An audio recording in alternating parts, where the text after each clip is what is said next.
Welcome to the Masters Bikini and Fit Model Podcast, a show created to spotlight, celebrate, and connect the women who are proving that strong, feminine, elite physiques do not expire with age. I'm your host, Lacey Green, IFBB Pro, and I am joined by my co-host, Kyla Faye, IFBB Pro. Together, we're here to highlight the stories, experiences, conversations, and community behind the women of Masters Bikini and Fit Model. This podcast is for the women who are still dreaming, still competing, still growing, and still showing up with purpose. Because strong does not expire and dreams do not retire. Welcome to the show. Hi, everybody. Welcome back to the Masters Bikini and Fit Model Podcast. I'm your host, Lacey Green, and with me is my co-host, Kyla Faye. And today we have a very special guest. Yes, we do. We are so excited to welcome on an incredible athlete whose journey is a beautiful reminder that it's never too late to chase a dream. Joining us today is IFBB Bikini Pro coach, mom, grandmother, and 2025 Master Olympia fourth place finisher April Conley. April began competing in 2021 and had one of the fastest rises through the sport, earning her IFBB Pro Card just 1 year later at the 2022 NPC North American Championships. Since turning pro, she's captured multiple Masters Pro titles, competed successfully in both the Masters and Open Bikini divisions, and most recently earned an impressive fourth place finish at the Masters Olympia in Tokyo. Beyond the stage, April has an incredibly inspiring story, from taking the time to build her physique before ever stepping on stage, to the meaningful relationships she's built within the bodybuilding community, to overcoming the heartbreaking loss of her husband.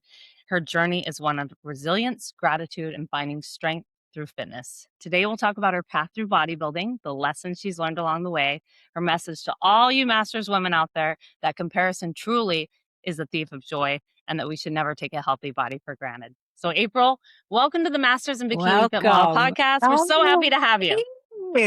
Thank you. I feel very fancy and special. Oh. That was well, that's just all you. That's just all you. So that you are fancy and special. You tell that to me when I've got my mom bun up on my head and I'm just sweeping all the trash my kids left behind. I relate to that so much. This morning I went in, my youngest son is 14. He's almost 15. And I went in his room and there's a lovely collection in there of Gatorade bottles and water bottles everywhere. And I'm like, what is happening in here?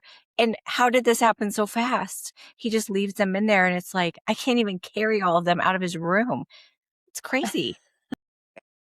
Maybe ask if he's building something. I don't know. He must be. Kids collect things. Silverware. I don't understand that one, but I don't either. I haven't heard that one. I don't have kids personally, just fur babies, and I just collect a lot of fur in my home. Yeah, but what's I the silverware?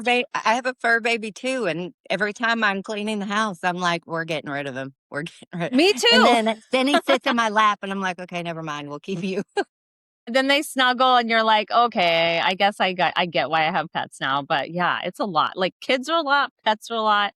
It's just we're busy. But April, we're so excited to have you here. And on this podcast, we know you're going to inspire so many women. You've inspired me and Lacey. And we just want to know kind of how you got started. Like we said in the intro, I mean, your journey is unbelievable. And we just want to know why you got started, how, and what's next. All the things. Okay. I have things to share. Yeah. Okay. The first, really, honestly, when I think about how I got started in competing, my knee-jerk reaction is to talk about when I decided to get into a prep. But that's really not when it started. It actually started back in 2012. I had been in a relationship where there was some physical abuse in that relationship, and I got out of it. I did not get out of it feeling like I wanted to shrink anymore. Like during that period of time, especially when you're in your 40s, our generation of women were like, the skinnier you are, the smaller you are, the better. And so I started thinking about myself as wanting to be big and take up space and not be easy to victimize, if that makes sense. So Totally. I started lifting weights and I had no clue what I was doing. I literally would like go into Planet Fitness and pick up dumbbells and just like start doing bicep curls. I'm like, I know this. This is what I know. And so I started there and doing research and um getting on bodybuilding.com and downloading workout plans from there. And that's where it really just kind of started, where I wanted to build something.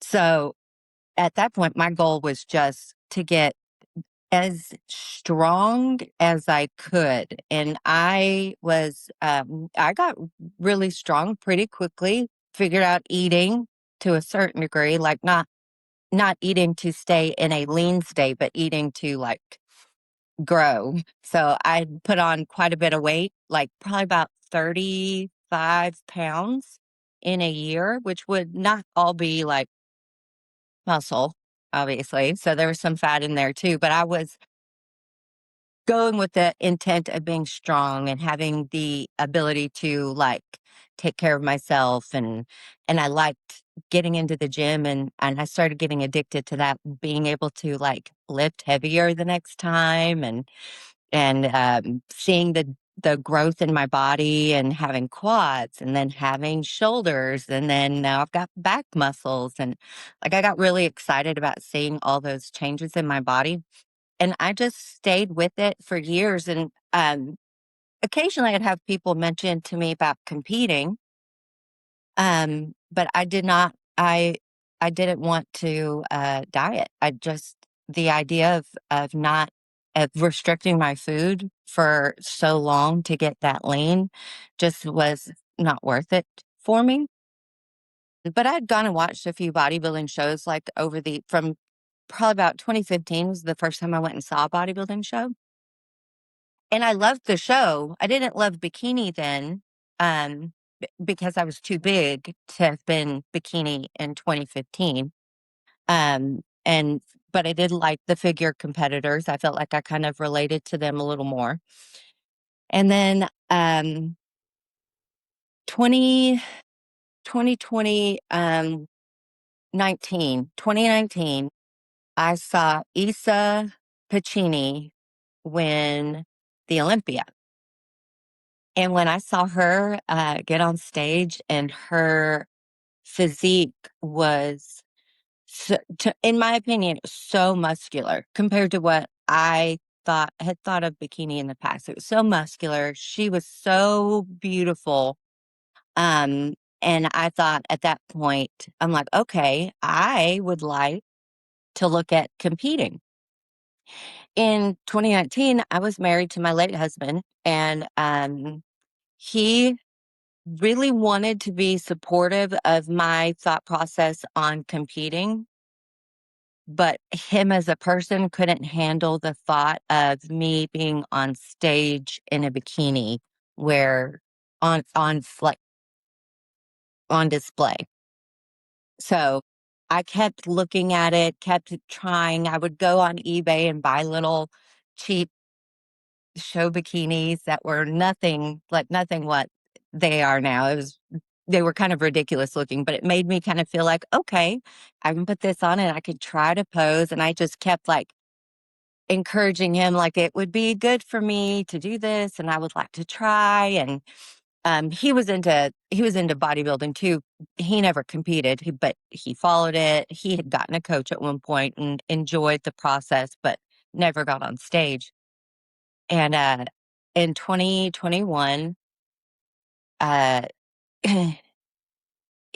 my late husband had been falling into alcoholism throughout the later part of our marriage. He took on a job, what not a job. He started a business, which was very stressful for him, and his way of like calming down at night after he got done talking on the phone all day long was to drink. And he was drinking more and more and more. And one night he decided he wasn't done drinking. So he went to the gas station that was like 2 and a half minutes from our house. It was really close. So he's like, I'm not done. I want to have a few more beers and sit up and hang out some for a little while longer with you. And I was like, okay, babe, love you. I'll see you in a little bit. He gets in his car, goes to the gas station. The car he was driving had a loud exhaust on it, and it caught the attention of cops in the area. So they went to go chase him to see why it sounded like he was tearing around through the back roads. He may have been, he may not have been, I don't know. He was drinking. So they went to go chase him, and instead of him deciding to stop, he decided to run from the cops and lost control of his car. He hit a culvert in the ditch, and there was a sunroof in the car. So he was expelled out of the sunroof. And I found out that he had died in a car accident because we had location on each other's phones. And so I was looking, it had been a little while, like too long for him to have been going to get another case of beer and coming back. And so I was looking at the location on his where he was, and it was odd. It was not like between our house and the gas station. It was a little off from there.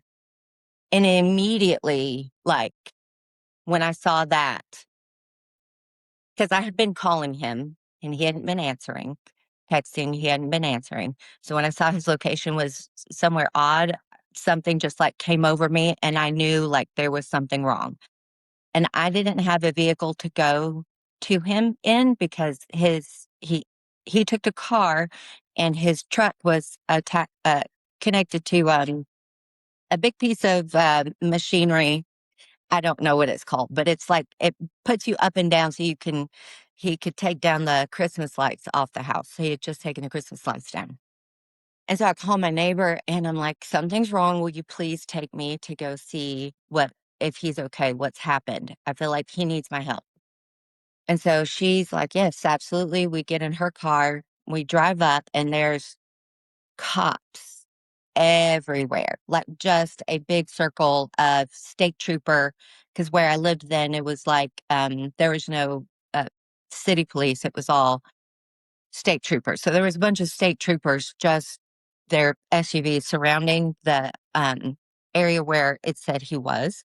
And so I went into a little bit of shock. I didn't know what to do. I'm just kind of sitting there looking, and my neighbor starts getting out of the car, and she's like, we know him. We know him. That's her husband. And it hit me. I'm like, oh, yes, tell them who I am. So I get out of the car and I start quickly moving towards the cops, like, that's my husband. That's my husband. And one of the cops steps out, and she puts her hands up like this to me, and she said, he's dead.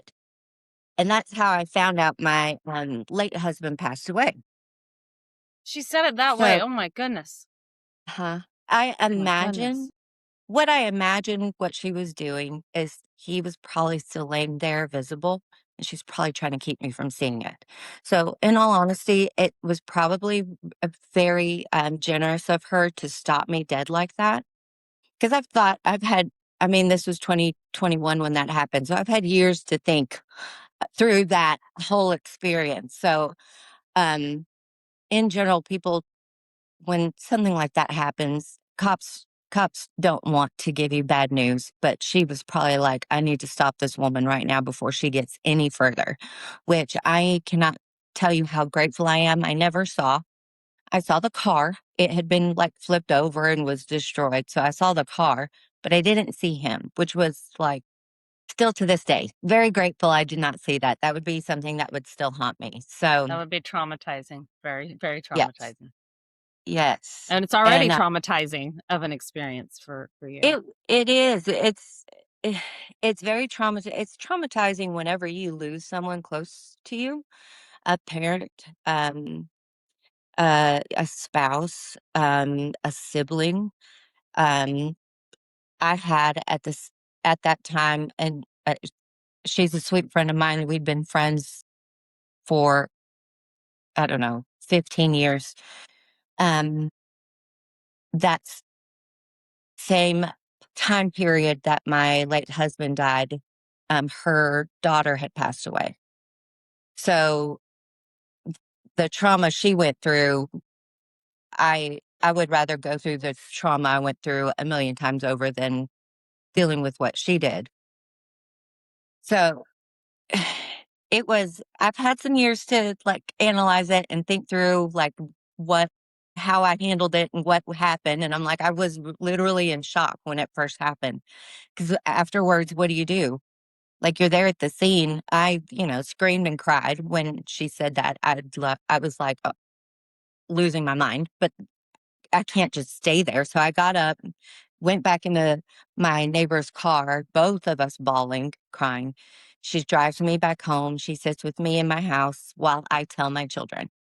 So, and then I had to, so when you go through something like that, you don't just experience the trauma, then you get to be the messenger of that trauma to other people. So then I had to call and tell my family, his family, my friends, his friends, like I couldn't, I was like, at that point, I kind of went on task oriented. Like, okay, this has happened. So now I need to let these people know.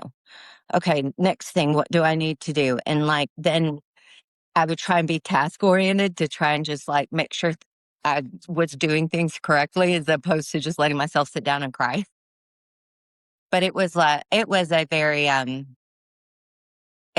difficult, traumatic event, and it really catapulted me into, trying to figure out, uh, who I wanted to be and what I wanted to do with my life because I was a stay-at-home mom with him, so I didn't have, like, I didn't have a career, I wasn't doing anything aside from helping him with his business, but I couldn't do his business he was doing.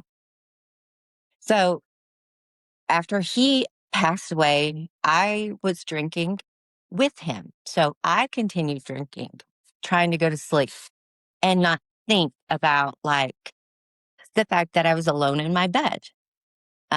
Or think about how stressed out I was and worried about how I was going to provide for my family because he didn't have life insurance. He didn't have a 401k. He didn't have anything set up to make sure that me and the kids were okay. So I was like left with trying to figure that out on my own. So I started trying to take over what he did, which I did relatively successfully for a short period of time, but it's so outside of my wheelhouse. He bought and sold 18 wheelers. And so I was trying to like make deals with guys who owned 18 wheeler shops. And that's like, not it was a little outside of what I understood how to do, even though I was trying. So I did it for a little while, and, up until I met and married my, current husband, was somewhat successful in being able to do that and provide for my kids, fortunately, for That's long enough until incredible. I found Well, something else. But, oh, so after I had started drinking for so long after he had passed away, I was drinking knowing I'm like, I'm not gonna keep this up. Like, I'm gonna give myself a grace period. And I think I gave myself 3 months of grace. I'm like, I'm gonna give myself a grace period where I can I'm not going to be upset with myself for having a drink to go to sleep. And after that, we're done with the grace period. And we're going to do something to ensure that we don't want to have a drink. We're going to put our focus on something else.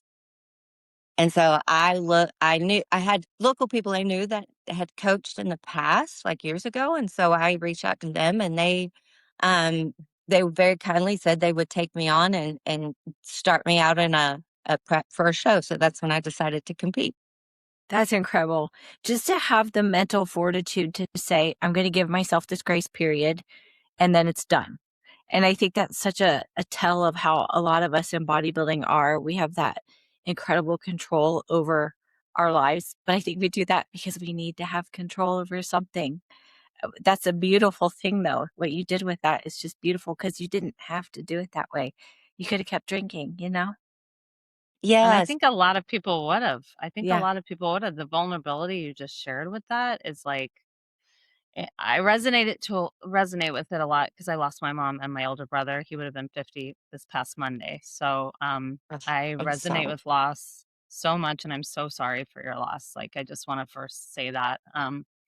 And but it could go, I always say this with grief and with death. It can be somewhat of a beautiful disaster. It can either tear you apart as a family or make you closer, tear you apart as a person or make you stronger. And it made you stronger physically, emotionally, mentally. I feel like it just made you so much stronger. Like, you just are this powerful version of yourself that you met that you maybe didn't know before. Yes, yeah, it was really, d you you really hit the nail on the head. It was I found a powerful version of myself I had never met before, and I really fell in love with that version of myself where I was confident that, regardless of what was going on in my life, I was gonna be okay, my kids were gonna be okay, we were gonna figure it out, and I, chose to be happy, and I think for for a lot of people, that might be a difficult, you can say it's easy to say that you choose to be happy. It's really difficult to put into practice. And when I chose to be happy, what I decided was I was always going to give myself something to look forward to. So, regardless of what was going on in my life, I was going to have something in the future that I was happy and excited to see and do or accomplish or something like that. Like I was dealing with doing a memorial service and going to the funeral home and making those arrangements and doing all of that stuff. And I was purposefully making sure that I didn't just sit in those moments and stay there, that I gave myself, when I'm being idle with my thoughts, something positive to think about. And so, and you were right, Lacey, like the having control thing. And like I mentioned earlier before we started recording, like I really do feel like us as bodybuilders have such great control, like self control like that, because that's how we've coped with trauma, is that we didn't I'd had zero control over that happening to me. That event I had zero control over. Could not keep it from happening, even though I went back like anyone would. I went back in my head and thought, if I had just done this differently, if I had said this, if we hadn't done this, like he'd still be here. Like, I would go over different scenarios in my head, like with guilt, like I had done something wrong. But I had zero control over that event. I had zero control over that trauma that happened. And so creating control in my life, in a way where I may be suffering through that, like suffering through a bodybuilding prep. They're suffering in that control, or they're suffering in that bodybuilding prep, but I'm controlling that. So then it allows me to go back and look at that traumatic event with a softer heart and mind, and be able to give myself forgiveness for things that, you blame yourself for, but like forgive myself for things that happened during it or afterwards, and be kinder to myself, be kinder to my late husband, because I cannot tell you how many years I spent. This is where I'm going to get emotional. Very angry. I spent very many years very angry. And I've been able to look back at it and give him forgiveness too. And so choosing to suffer, choosing a bodybuilding prep, choosing to compete, choosing to like go through off seasons where I get bigger than what I like, and choosing to let someone tell me what's wrong with my half naked body on stage. Making that Right? choice, and the mental gymnastics and struggle it is to do that, but I decided to do that, and I'm in control over it. And so being in control of my suffering and being in control of those things that really are scary. Like being hungry for months on end is scary. Having to hit workouts without getting hurt in a depleted state is scary. And then dealing with the the struggle, just the straight up suffering of being hungry and tired, but still having to accomplish things and go to work and take care of your kids and clean the house, and that suffering, but I chose it and I'm going to conquer it mentally, just allows me and all of the rest of us bodybuilders, who most of us have gone through something traumatic, and most of us have figured out a way to deal with our trauma through working out, through getting on stage, through something in the bodybuilding industry. We take that suffering and we look back at the trauma we had before, and it gives us a little bit different perspective on it. And it's not as um, painful to look back on. You hit that. Like I Yeah. have to send a parallel to you with this and share this with y'all, because you hit on I'm so emotional with I I don't cry. It's not easy. I'm a Cancer, so sometimes I'm emotional, but it's not real easy to get me to cry. Okay, girl, But I'm a Taurus, and the fact that I got emotional at all that is is like, true about Taurus, yes. But yes, when you said the anger, so my brother, he took his own life. And so that that so sorry. that Oh, kind of anger of like you left your kids, your sister, your brother, your dad, you're angry. And and what people don't understand about grief is that it's okay to have the feelings of anger. You're going to be sad, you're going to be angry, you're going to ride the roller coaster of emotions, and it's okay not to be okay, and you have to sit in your feelings. And when you said, but you remind me of a phrase my mom used to say, you can sit in your feelings, but don't sit in them forever. Don't sit in them too long. So mhm. you sit in them and then you get up and you make purpose you've made such purpose out of such pain. And you talking through this it just reminds me of all the things like that I've gone through to get to a stage. And how when my mom was going through breast cancer, that's how she passed. I used to see her in so much pain just because the cancer eventually went to her bones and broke her ankle, and she was walking around on a broken ankle. And just like it was nothing, she was wanted to see me run a marathon, just walked all over to find the finish line. She was the That's best a ever. mom thing right there. She, she's like, it's my ankle, it's fine. I'm like, I think there's something seriously wrong. No, it's fine. And I'm like, so to get through every marathon, to get through every lift that I'm tired as hell to do, to get through every time I'm hungry, I think about her pain. And it puts so much purpose for me.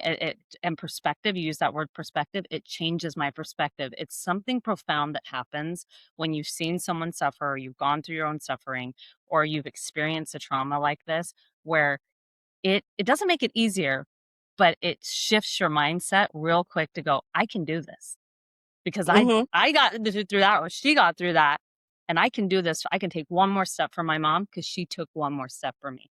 I can do one more lift because I got through that hard thing. This ain't nothing compared to that. And Yeah. I'm in control of this. And I just think it's the parallel of control, how you talk about that with this and bodybuilding, and how we couldn't control what happened to us with the losses, but we can control this. It's so profound to me. It really is. It It's it really beautiful. there's just it's I do believe there's I think it's a psychological, like there is something like counselors and psychiatrists, there's a term for it, I believe, but I don't know what it is. But there is something to do with creating suffering after a event like that, where you're then in control of the suffering, you're choosing it as opposed to being a victim of it.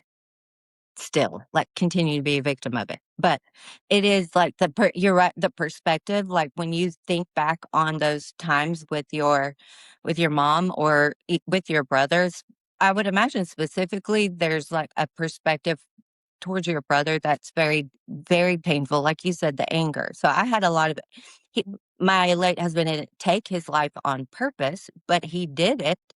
And he made stupid decisions that led to it. And he left his family with nothing.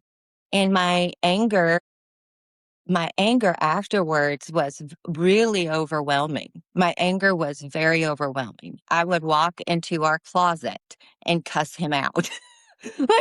I would get into our closet, I'd look at his clothes hanging there, and I'd start cussing him out. I was That so eyebrow, mad. that eyebrow would Yeah. be lifting.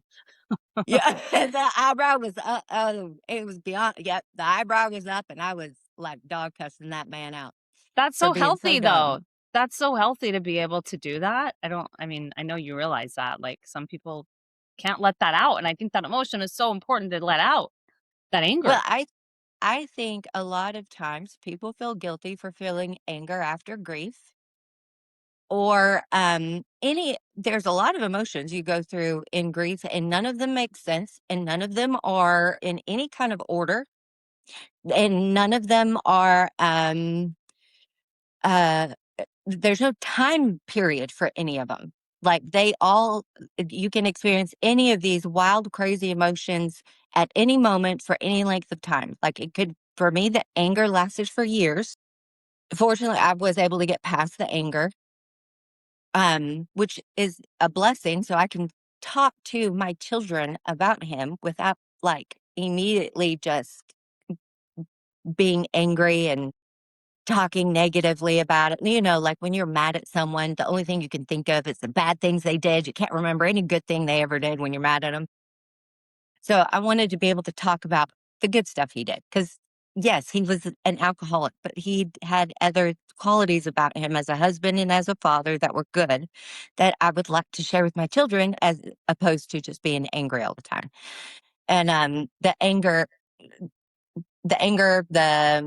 missing, the not, or not missing, or being lonely, or searching for someone to keep you company so you're not lonely, or any of those like things that you go through after you're dealing with grief. I think a lot of us will have the tendency to feel guilty and kind of want to like hide that or feel shameful for whatever feeling we're having. Because when people who haven't experienced grief, like on that level, see someone grieving in their own way, they always have an opinion on it. That is something I've noticed is that people will openly share their opinions on how other people are grieving, except for other people who have had to go through loss. I've never seen someone who's gone through like a close loss They're or not judging you. They're not judging you like some other, like, the people think there should be a timeline when they haven't gone through loss, that there should be, Mhm. well, it's been to me, it's been 5 minutes. So, like it hasn't, the timeline, it doesn't exist in the normal timeline of life for them. Correct. Yes. It just doesn't. And so I think, like what you said it exactly right. If you haven't experienced that level of loss, you're never really, and one of my best friends always says this, like, I'm never going to truly understand what you're going through. I empathize and I want to, but I don't want to because I don't want to lose my, my people, but I'm never going to understand to that degree because I haven't been through it myself. And that's Yes. just the truth. Yeah. And that's when me and my friend who lost her daughter, we started spending like we would just sit together and talk, and we really didn't talk about anything that made sense because we were both grieving. And nothing we said to each other really had any point to it aside from we just needed the comfort of someone else who wasn't going to try and like, as much as I appreciated it, honestly, and it did help me feel better. And but that I'm so sorry for your loss. I'm so sorry for your loss. Is there anything we can do? Is there anything I can do? And I'm like, I don't know how to respond to that. Like you get to a point where you're just like, I appreciate it and I'm glad you're sorry. But I don't have any words that will make you. Then I started feeling like I needed to make them feel better.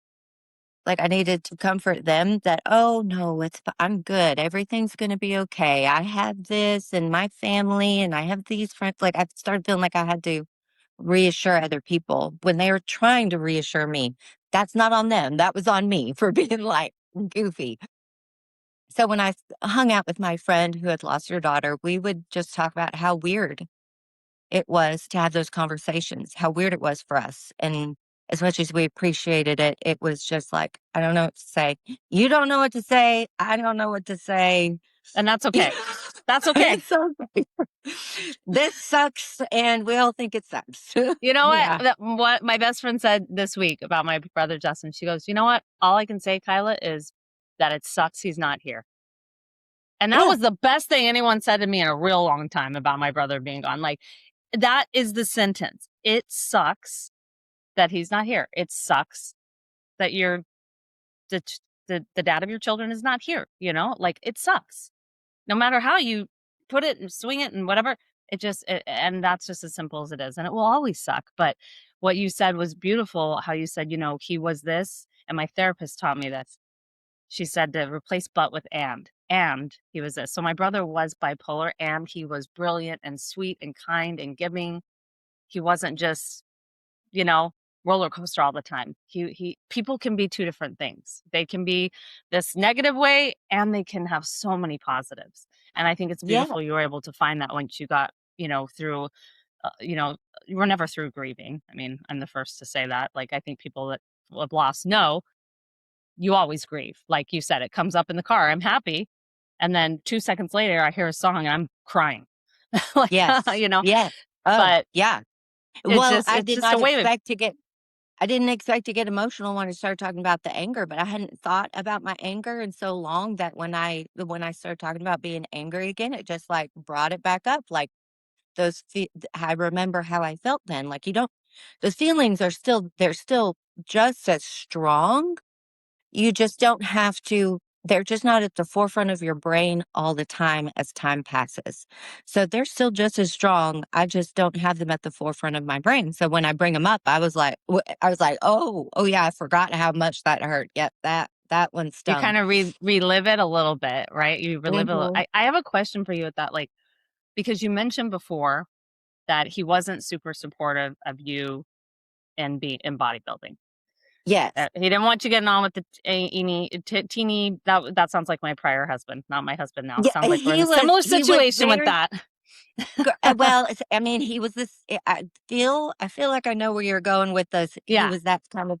Yes, my late husband was I'm that kind of wondering, person. like, if that, like, you felt a release of like, okay, this is something I can do. Like, how did that work? Because you're grieving that he's gone, and it's not something he supported, but it's something you wanted to do. And how that transition into that felt Well, emotionally too. now he was in when someone struggles with um, alcoholism and they're scared of you getting on stage in a bikini.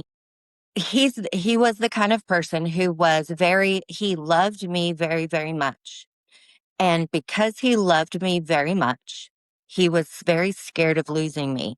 And his way of dealing with his fear of losing me was to try and control what I did. So the reason why I was a stay-at-home mom as opposed to working outside the home, and I did the billing and I did the title work for the his company for the 18-wheelers, like he would do wholesale deals. So it would be like 20 trucks that I would be doing the title work for. But I only did that every once in a while. Mostly I was just at home taking care of the kids, cleaning the house, making dinners for like doing mom stuff. But he wanted me there because he was afraid of losing me.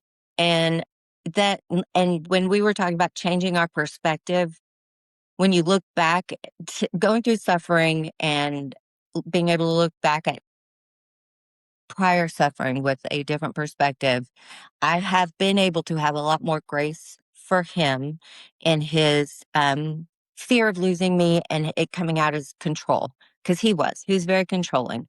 Um, so I wasn't allowed to show cleavage. And if you follow my Instagram, I am very much the exact opposite.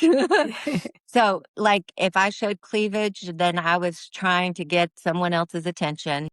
Um, he was very scared to death that I was going to try and find somebody else, as opposed to realizing that I just enjoyed looking at myself Yeah, we want to look good for us. I Yeah. really do. I could, if I go out with my girlfriends or if I go on a date with my husband, like the most fun I have, this is so bad. The most fun I have is looking at myself in the mirror as I'm getting ready. Like I'm like doing my makeup and I I've love got a little it. drink and I'm doing my hair and I'm like, that's the party for me. So, but yeah, he was a very controlling man. And so when he died, this is one of those things that we talked about. Nothing has a timeline. So it really took maybe 3 weeks after he died. And just like 3 weeks, maybe a month at most, but I think it was closer to 3 weeks. I was standing in my kitchen, and this was such a pivotal moment in my life. I just remember exactly where I was and what I was doing. But I was standing in my kitchen at the counter, and I had just done something, gotten something out of the fridge, and it hit me. I can do whatever I want to. I can do whatever I want to. No one's going to tell me no. No one's gonna tell me, like, you've been at the gym too long. No one's going to be like, "You can't wear that." No one's going to say, "You're not allowed to compete in a bodybuilding show." No one's gonna say, "You can't post that picture." So, it was this wild, overwhelming, like, I can do because I hadn't realized that. I don't know if that makes sense, but It even though he'd does. passed away, I did not realize in my brain that I could just do whatever I wanted to. Because I guess I was so conditioned of him getting angry at certain things that that was my, like, default setting for a long time. So, it hit me that I could do whatever I wanted to, and then I'm like, "That's what I wanna do. I wanna compete in a bodybuilding show." Oh my gosh, the freedom that you just said, Yeah. I'm free to like, because my first marriage was similar. It's like, why did that guy know your name and that kind of stuff. So, and my husband now is wildly different. I'm like, are you jealous of anything? Are you seeing what I'm wearing? Are you seeing this? Like, like, hello? No, he's just is very, very confident and not insecure, which we want in men, correct? Yes. Can I Right. get an amen? Yes. Yes. That So that yeah, is that so freedom. attractive in a man. When a man's like that, it is so attractive. If there's any men listening to this, not probably not. Please listen to this or tell your sons, tell the men in your life, like, women love secure men. We don't need men to be like, oh, don't leave me. That's not attractive. So yeah, so that freedom, you're like, light bulb, I can do this. Yes. Yep. Yes, I'm like, "I can do whatever I want to," and I was like, "Let me pick the most difficult and expensive thing there is to do. I'm gonna do a Bodybuilding bodybuilding show. show." So, yeah. Like, that So makes true. sense. I think back on stuff I did and thought and, like, my decision making, and I'm like, I might have been a little insane at that point, but it's alright. So, I handled it. We got everything together, and my family still loves me, so that's good. But and through it, I got to meet my husband. So, like, when I started decided I was gonna do a bodybuilding show, I started following, as many bodybuilders as I could.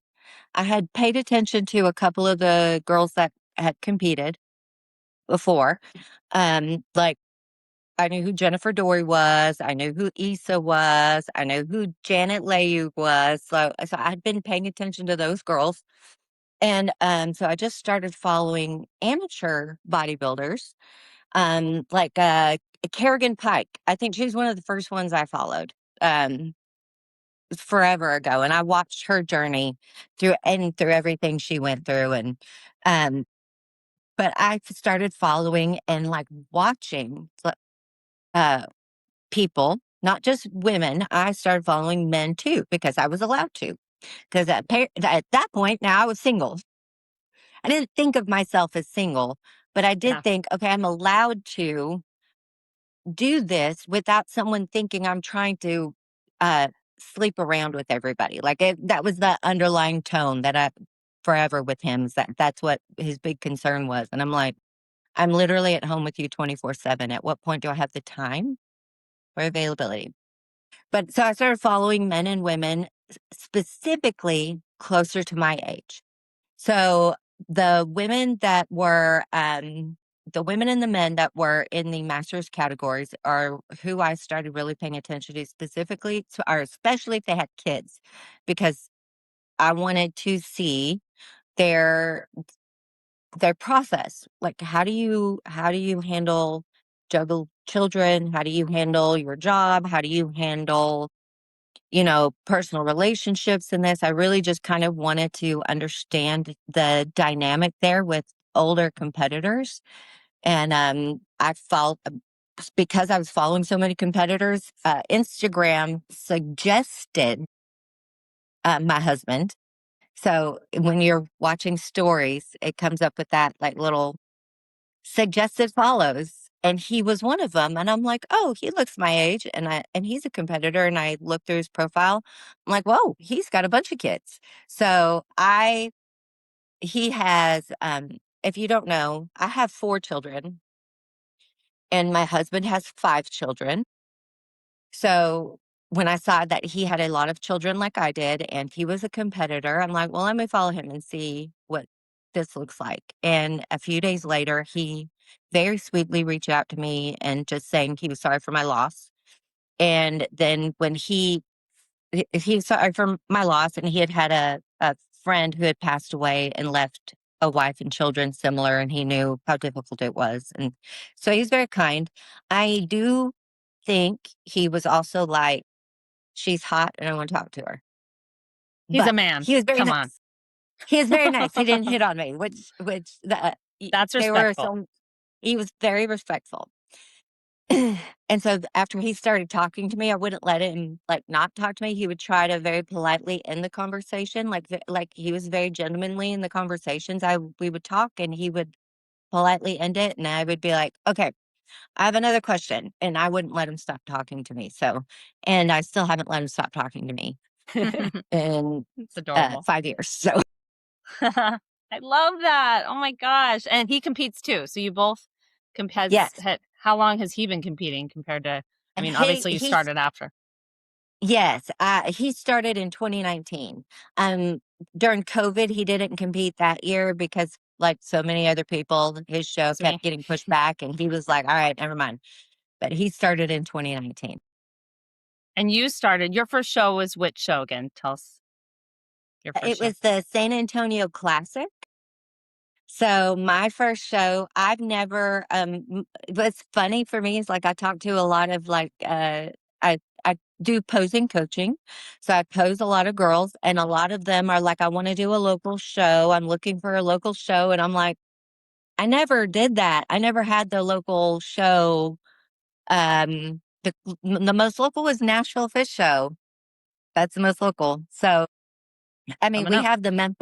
We have the Memphis championship, but it didn't fit my timeline for when I was going to be in prep. So I went to San Antonio, Texas for my first show, which was awesome trip. It's beautiful out there. I'd never been. And Born there. I was born in San Antonio. Fun were fact. you really? It is Yeah. so pretty. So If I should do that show. you should. It is an Tell me awesome about show. it. Did you love it? So I loved San Antonio. I loved I was taking so many pictures of just like the terrain. I'm like, well, I'm going to look back, and I'm the only one this is for. No one's going to care to see any of these photos, but I do. I love this. So I love Texas. If I could move to Texas, I would. I would either move to Texas or South Florida. Those are like my 2 spots that I'm like, and look this here. Where are you right now? Where are you exactly right now? I live right outside of Memphis, Tennessee. Okay. So right outside of Memphis. We are in Memphis often for my son's hockey. So that's kind of neat. We get that way. It's Well, not far. Okay. Well, next time you're in Memphis, I'm you gonna be like, are April, I'm required to here. let me know so Yes. I can come grab lunch with you or something like that. I would love Yeah, it. do Yes, it. please And I'll be do. And jealous. I can take you to the good barbecue spots Yes. Ooh. because Yum. that's all Memphis has. Not even gonna lie, we don't have anything. I've heard you do. So does Texas, though. San Antonio has some good barbecue, I gotta say, because Oh Texas my has great gosh, yes, barbecue. So I've got to go back to the San Antonio show. Like, so that was your first show, and you competed in bikini, correct? yes. Okay. I, I did bikini. I did true novice, Open, and Followed I it. was 38 at the time, so I did Masters 35 plus. So I did those 4, and how they ran the show is unlike any show I've done or seen since then. They did all the men in the morning. So the men did their pre-judging first thing in the morning and then went straight into finals. And then in the afternoon, they took a break for the judges, and then in the afternoon, they did the women. So us women had all, like, morning to get ready, and then we just went on stage in the afternoon. I think that is a phenomenal way to run a show, to Yeah. be kind to the competitors, because the men wanna get on stage as soon as possible. Like, I know they're like, "I've got my look first thing in the morning. This is how I wanna be on stage. I don't want any more water on me," like, and they wanna get on stage. And as girls, we've got so much to do that To takes do. so long, and then you get stressed out that you're not gonna get it done in time, and you're like, your makeup artist is, like, watching the time schedule and making sure you, like, I just thought that was a lovely way of doing it. In Yeah. hindsight, my first show, I had no idea, because at my first show, I was running circles. Literally, I would get on stage and they're like, "All right, April, next, you're next. We're doing your category next. Okay, we need you to come back around." So I would get on stage, I would come off stage, and they're like, "Run, you're on again, you're on again." And I was like backstage going in circles. But yes, that was a fun show. And Sandy Williamson judged that show. And when I went to go get my feedback from her, she asked me to, my plan was to do that show, and I forgot the second show. I was going to do another show in 2 weeks, and then that was going to be my season. But she asked me to do nationals Masters nationals in December. And my husband, we were just dating at the time, but he'd come with me. He was there with me getting the feedback, and one of the fit body coaches was with me getting the feedback. And what I heard from Sandy was, you have to be in prep for another 6 weeks, as opposed to you can stop prep for 2 weeks. I did not know what, like, nationals was. Like, I was like, I don't understand what you're asking me. And I probably, if I had had a full brain of carbs, I probably would have realized what she was saying, but I was tired and very hungry. And I'm like, "What are you saying?" And my husband and one of the fit body coaches, they were like, "You would need to do nationals because Sandy just asked you to go." And did So you? You did, right? yeah, I went and did Masters Nationals and had a blast. And it was in Arizona. Darn it. The name of the town left my head.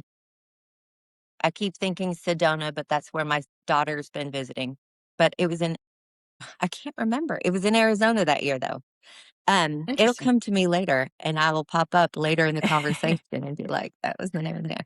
But it was in Arizona, and, I had a blast. Won my, class, but I did not win. I was like, as soon as we lined up for the overall where they give the pro card at Masters Nationals, Tyler was judging that, and he immediately was like, over there. So I was way off to the side immediately when we did the overall. But I didn't care. I was over the moon that I had placed so well at a national show. I'm like, because I was looking at all the girls at the national show and thinking about, like, the girls that I competed at the regional show were beautiful. I did not think I was going to do as well as I did.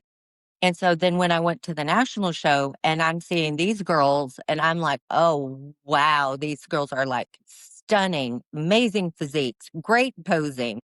And so just the fact that I won my class, I was like, you That's couldn't tell me huge. anything. I was I was That's over the huge. moon. You went from a Yes. regional show to a national show placing first in your class. Like that doesn't happen every day. So No, that's no, awesome. it was a very wild ride for me, that first my first experience competing. But I will say this, after that, that was fun. That was so fun.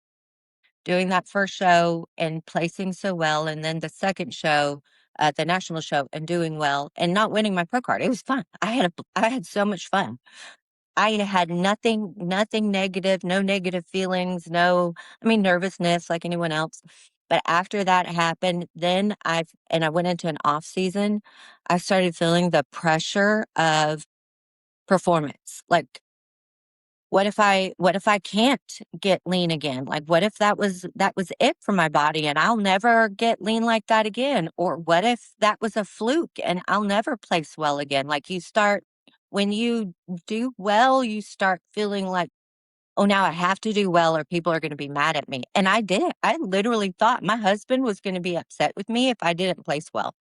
And I had a hard time, like, wrapping my mind around that no one was gonna be mad if I didn't place well at a show, but I did.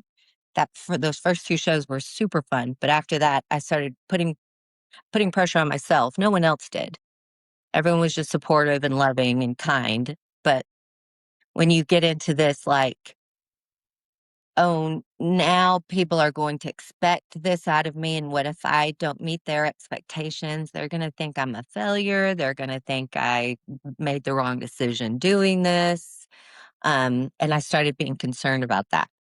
So I know how that feels. Wasatch was my pro debut this year for Fit Model, and I grew up in Utah, so it's funny. Born in San Antonio, grew up in Utah. My parents got divorced. That's how that happened. Anyway, my 93-year-old grandma was going to be there. My 93-year-old grandma, I was like, I cannot not get a medal for that woman. And I was like, they're going to be like so sad, or I'm going to break everyone's heart. And we put so much pressure on ourselves about. I mean, my dad put it into perspective. He was like, you're just on the stage is winning. You're like on a pro stage. That's winning. Like, you don't need to yes. prove anything. So we do that to Yes! ourselves. It's never our people. Yeah. It is never, and it does take a little bit of a new perspective shift in dealing with, like, different mental struggles. You've gotta change your perspective on it. First of all, my first thing I had to change my perspective on is I didn't care if people thought I was stupid for doing anything that I chose to do because I loved doing it. I had to make that conscious decision to not care, and that's not me being ugly to anybody, that's me really just, like, dummy, no one's thinking that hard about you, so stop.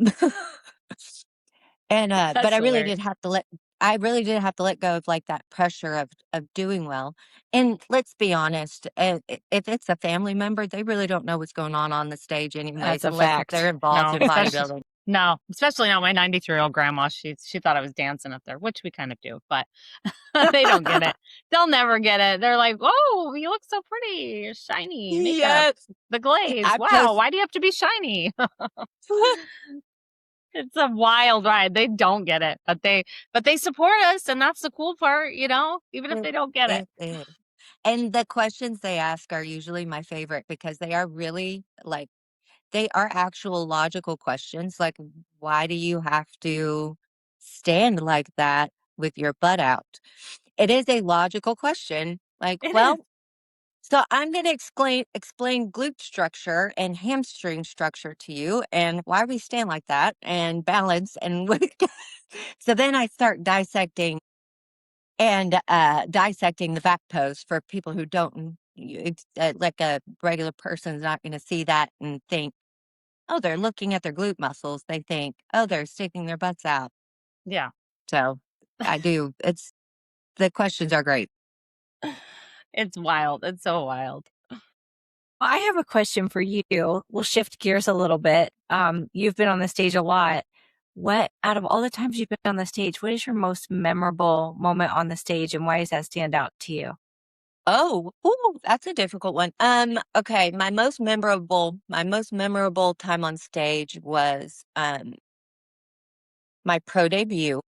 I really loved how I looked. I was proud of the look I had for that, show, and the video of it's still on my Instagram, but if you watch the video of it, if you look at my face while I'm posing, you can see just, like, the overwhelming joy that I had getting on stage with the other pros.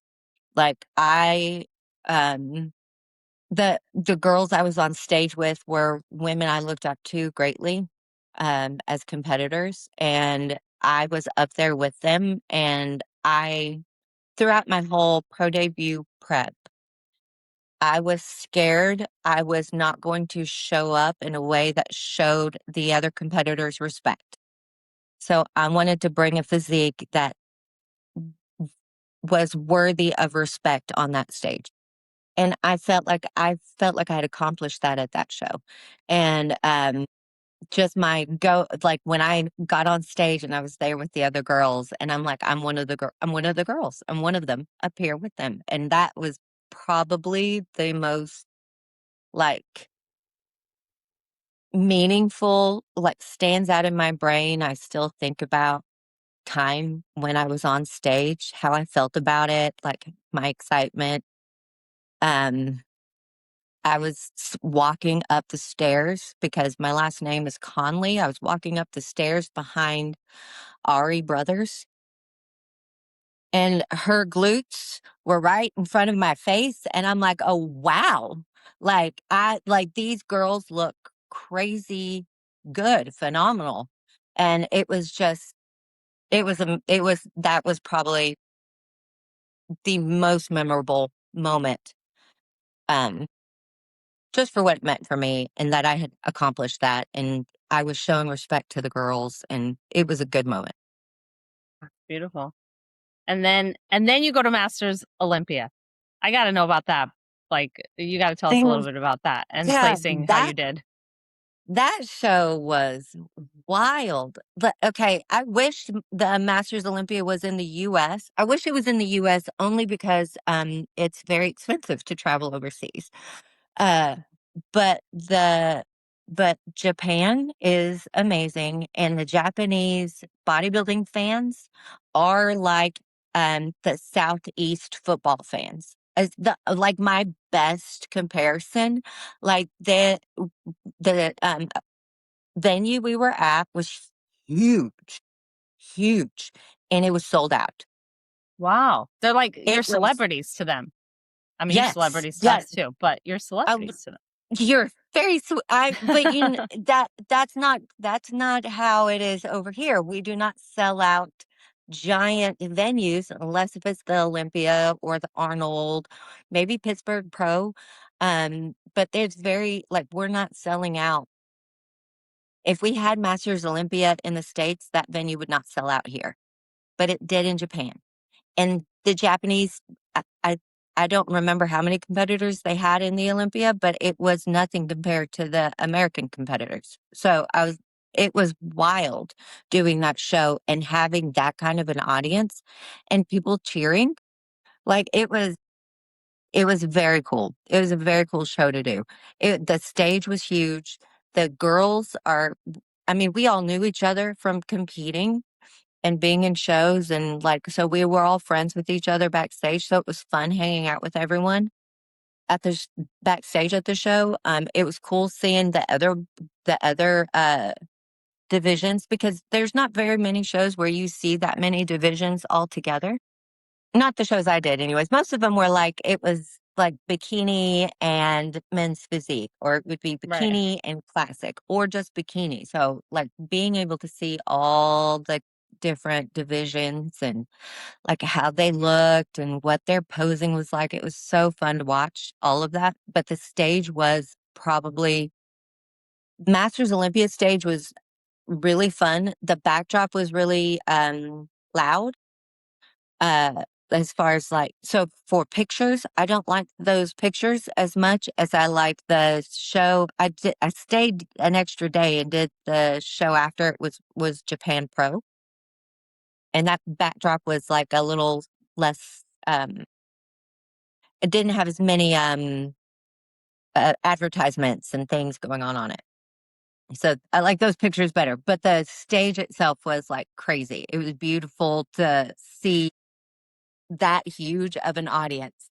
Yeah. I don't Must know have how been else to explain surreal. it. It was like Just like surreal. you I really mean, yeah, if you're someone I enjoy being on stage. My background is in dance. I love to perform. So what kind of like dance? What kind of dance? but April? well, classically trained in ballet, but I did many different styles of dance. So like um lyrical and hip hop and jazz, and I tried everything. I danced for a professional arena football league team.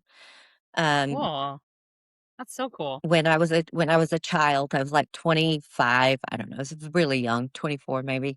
So I love performing. So you give me that big of an audience, I'm like, I'm gonna perform. I probably Here I am. overposed. I probably like, yeah, I think I remember watching the video and I'm like doing extra with my shoulders or something. I'm like, chill that out, April. I was excited to be on that kind of a stage. It was fun. Well, we keep hearing little whispers, we don't have like the inside scoop, but that it will probably be in the US, right, Lacey? We've heard We've some heard whispers. rumors that the Masters Olympia might be. Maybe Texas. Yeah. Maybe Texas. Who knows? That would be I would go to Texas. Yeah, I've I know. heard rumors. I've heard rumors too, and I'm really hopeful it is in the States. Whether I compete in it or not, I've had a difficult year this year physically. So I'm much smaller now than what I was last year, but if I compete in it, it would be nice if it's close, and if I'm not competing in it, I'm definitely going to go watch it if it's in the States. Like, You can you sit have by to. me because I'll go watch it too. And hopefully Yes. Kyla will be in it. I'm going to be on the stage Yeah. for Fit Model Masters. That's what I'm manifesting. So There either you you'll be go. on the stage with me or cheer really loud like all the Japanese that cheered for you, please. I will. I'll be the one like standing. I'm a giant dork. I have no shame. And That's don't how get I am. embarrassed. I would just I get up love and that. like wave my arms and scream for y'all. So yes. So I hope you make it to Masters, but if your health is number one priority. So if you're dealing with, things with Well, that, you got to listen to your body. it's just it was frustrating. I tore my meniscus earlier No. this year. Not doing anything. I was at home cleaning my house and bent down and my knee popped. And I thought, oh, I just need to pop it back into place. And I went to straighten my leg to pop it back into place. And that did not work. So, and fortunately for me, we had a massive snowstorm right after I tore my meniscus. So everything shut down and I couldn't have surgery on it for about almost a month. It took almost a month before I could use my leg again. So me not being able to use my leg, I did. I know some people tear their meniscus and they can still walk around. That's not what I did. I couldn't straighten my leg. I couldn't bend my leg. I also couldn't put weight on it. It was really badly torn. So then my entire right leg shrunk down to like nothing. And that was a whole different kind of suffering to deal with because I like spent some days crying over that because I spent a long time working on my muscle to have something. So Yeah. now we're just in the rebuilding phase. Good. So you've gotten over the initial hump and you're getting back to the building. That's good. Yes, That's I'm good. back in the gym. Back That's in the good. gym. Yeah. Always back. Yes. Good. Good. Back in the gym. My Injuries leg are the doesn't look. worst. Oh, I was so mad. I was so mad. Again, I don't get like sad or like emotional. I get angry, like any emotion that I have. Apparently it comes out as anger, but I was really mad that I'd done that and my leg got so skinny. But I also I'm going to make a joke about it. So when I went to see my doctor, my surgeon, we were talking about my leg and I said, yeah, look at it. It shrunk down. I call it my chicken wing. And he giggled. He giggled at me, and then he looked at my leg, and it really was. My knee was swollen, so my knee was a little bigger than what it normally is, and then my thigh had, like, gone down to nothing, so my knee was bigger than my thigh, and he looked at my leg, and he goes, "You can't call that a chicken wing. Ain't nobody gonna eat it looking like that."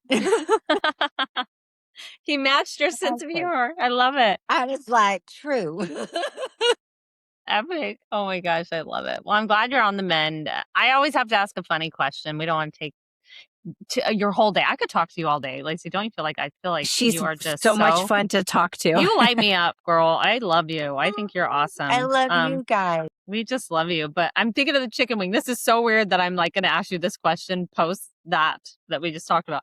But we talk about like competitors' weird food things that they like. So what is your thing?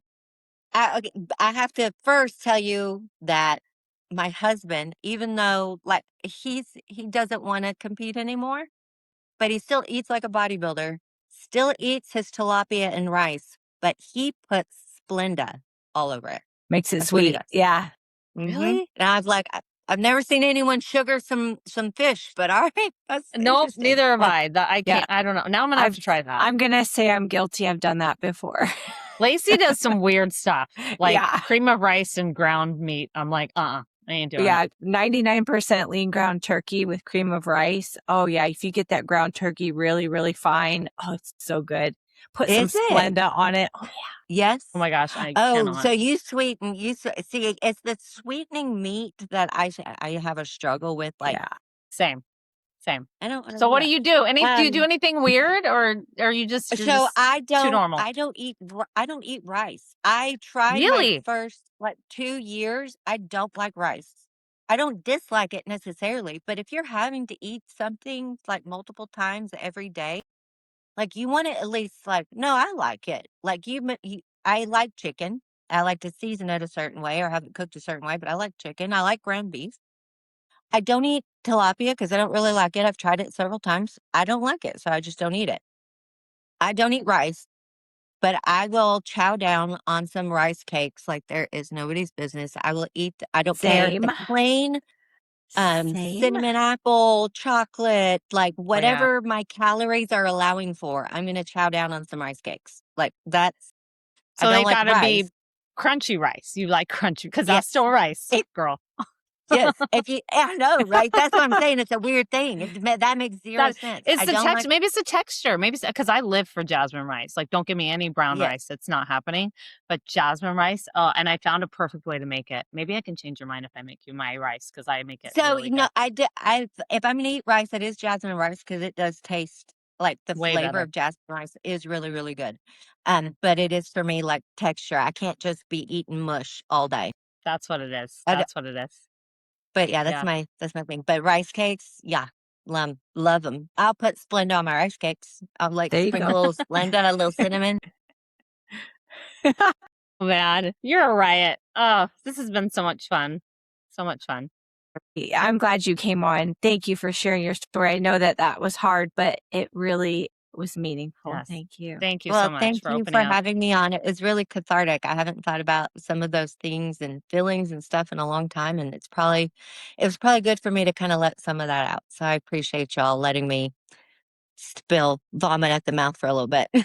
Yeah. Always, always. We'd love to hear your stories and celebrate you. I mean, for all that you've overcome and all the great things you're about to continue to do, because I know there'll be more accolades for you. It's just we celebrate you and we're so proud of you. And thanks for sharing it with our community, with all of our listeners.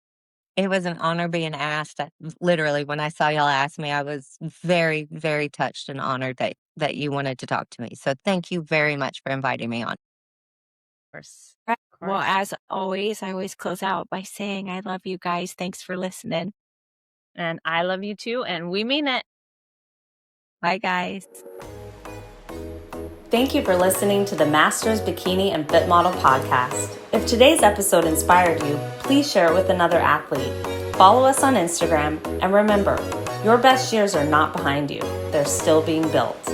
We'll see you next time. Until then, we love you and we mean it.